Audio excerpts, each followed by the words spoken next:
Today I'm going to talk to you guys about if you ever hear this on your car on an 06 to 16 Impala making this noise. Now in this case, as you can see, this is mostly what's called the door actuator, and what that means is sometimes even when you get out of the car, it will even still do that until you lock the car. Or sometimes in many cases, if you see any of these problems that have also gone related, you may hear a lot of mostly the vibration that is underneath. Now, what does it look like? Well, it looks like this.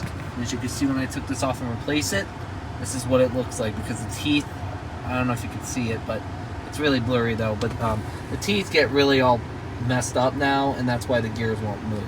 So I already replaced it, and then there's 3 actuators. There's one here, one there, and one there. And all I have to do is just bring the glove box down.